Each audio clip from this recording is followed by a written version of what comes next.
Not much is known about the rake. This particular entity is rarely encountered. There is very little documentation available for describing it. This video is a compilation of what I was capable of gathering. There are a few well-known accounts regarding the rake. Unfortunately, we do not get to hear much other than these accounts and the little information they can offer us. But it is definitely a starting point for learning about the rake. We need to start somewhere, so here it is. Most of the following research was done in collaboration by a group of individuals with vested interests. These interests are largely based on the fact that they themselves were survivors of direct encounters with the rake. Now here's a compilation of various experiences these survivors found. The first is from a mariner's log, and it is dated 1691. It says, "He came to me in my sleep. From the foot of my bed I felt a sensation. He took everything. We must return to England. We shall not return here again at the request of the rake." Now this implies some sort of communication between the rake and the mariner, and that the rake somehow convinced or maybe even forced the mariner out of wherever he was and to return to England. The next is a journal entry, and it's actually translated from Spanish. It's dated 1880. It says, "I have experienced the greatest terror. I have experienced the greatest terror. I have experienced the greatest terror. I see his eyes when I close mine. They are hollow, black. They saw me and pierced me. His wet hand. I will not sleep. His voice," and then the rest of the text was unintelligible. Now, another account they found was actually from a suicide note, which was dated 1964. This note said, "As I prepare to take my life, I feel it necessary to assuage any guilt or pain I have introduced through this act. It is not the fault of anyone other than him, for once I awoke and felt his presence, and once I awoke and saw his form, and once again I awoke and heard his voice and looked into his eyes. I cannot sleep without fear of what I might next awake to experience. I cannot ever wake. Goodbye." Now, this note was found in a wooden box. Found in the same wooden box were 2 empty envelopes addressed to William and Rose. There was also one loose personal letter with no envelope. This letter said, "Dearest Linny, I have prayed for you. He spoke your name." Finally, here's the main account from one of the actual survivors, one of the actual researchers who compiled the various experiences. This account is from a direct witness. It is from 2006. 3 years ago, I had just returned from a trip from Niagara Falls with my family for the 4th of July. We were all very exhausted after a long day of driving, so my husband and I put the kids right to bed and called it a night. At about 4 a.m., I woke up thinking my husband had gotten up to use the restroom. I used the moment to steal back the sheets, only to wake him in the process. I apologized and told him I thought he got out of bed. When he turned to face me, he gasped and pulled his feet up from the end of the bed so quickly, his knee almost knocked me out of the bed. He then grabbed me and said nothing.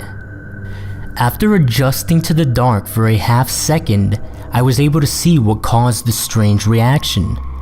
At the foot of the bed, sitting and facing away from us, there was what appeared to be a naked man, or a large hairless dog of some sort. Its body position was disturbing and unnatural, as if it had been hit by a car or something. For some reason, I was not instantly frightened by it, but more concerned as to its condition. At this point, I was somewhat under the assumption that we were supposed to help him. My husband was peering over his arm and knee, tucked into the fetal position, occasionally glancing at me before returning to the creature. In a flurry of motion, the creature scrambled around the side of the bed and then crawled quickly in a flailing sort of motion right along the bed until it was less than a foot from my husband's face. The creature was completely silent for about 30 seconds, or probably closer to 5. It just seemed like a while. And it was just looking at my husband. The creature then placed its hand on his knee and ran into the hallway, leading to the kids' rooms. I screamed and ran for the light switch, planning to stop him before he hurt my children. When I got to the hallway, the light from the bedroom was enough to see it crouching and hunched over, about 20 feet away. He turned around and looked directly at me, covered in blood. I flipped the switch on the wall and saw my daughter Clara. The creature ran down the stairs while my husband and I rushed to help our daughter. She was very badly injured and spoke only once more in her short life. She said, "He is the Rake." My husband drove his car into a lake that night while rushing our daughters to the hospital. They did not survive. Being a small town, news got around pretty quickly. The police were helpful at first, and the local newspaper took a lot of interest as well. However, the story was never published, and the local television news never followed up either. For several months, my son Justin and I stayed in a hotel near my parents' house. After we decided to return home, I began looking for answers myself. I eventually located a man in the next town over who had a similar story. We got in contact and began talking about our experiences. He knew of 2 other people in New York who had seen this creature we now refer to as the Rake. It took the 4 of us about 2 solid years of hunting on the internet and writing letters to come up with a small collection of what we believe to be accounts of the Rake. None of them gave any details, history, or follow-up. One journal had an entry involving the creature in its first 3 pages, and never mentioned it again. A ship's log explained nothing of the encounter, saying only that they were told to leave by the Rake. That was the last entry in the log. There were, however, many instances where the creature's visit was one of a series of visits with the same person. Multiple people also mentioned being spoken to, my daughter included. This led us to wonder if the Rake had visited any of us before our last encounter. I set up a digital recorder near my bed and left it running all night, every night, for 2 weeks. I would tediously scan through the sounds of me rolling around in my bed each day when I woke up.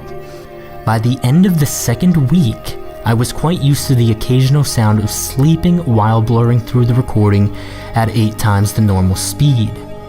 Even so, this still took almost an hour every day. On the first day of the 3rd week, I thought I heard something different. What I found was a shrill voice. It was the Rake. I can't listen to it long enough to even begin to transcribe it.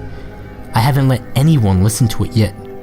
All I know is that I've heard it before, and I now believe that it spoke when it was sitting in front of my husband. I don't remember hearing anything at the time, but for some reason, the voice on the recorder immediately brings me back to that moment. The thoughts that must have gone through my daughter's head make me very upset. I have not seen the Rake since he ruined my life, but I know that he has been in my room while I slept. I know and fear that one night I'll wake up to see him staring at me.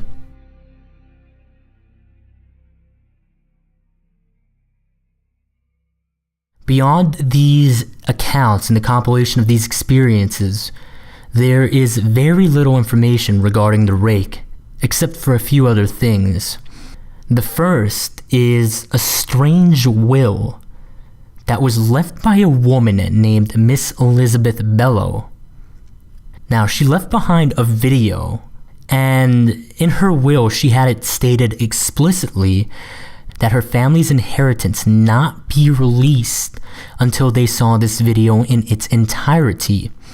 And she also declared that this video become a matter of public record, so the video was publicized online. The video describes her experience with this entity. He knew the names of my mother and my father. He said that he knew what they dreamed, and that they knew he was called the Rake. I'm just going to go ahead and put the link to it in the description. I really suggest watching it because it is pretty offsetting. But it has the potential to provide some more information regarding what the Rake is and how it behaves. On a disturbing note, as of October 28th, 2011, which is the time her entire family first viewed this video, 5 of Miss Bellow's relatives have passed away. There is one more potential connection to consider.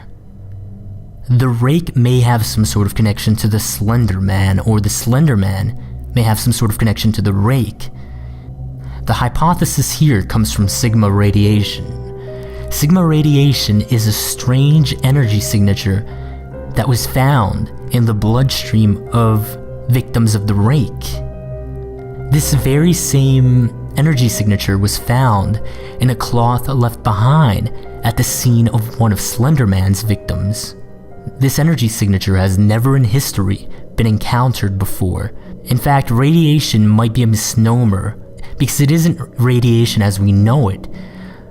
The people who labeled it simply needed to give this energy signature a label, so they called it Sigma radiation.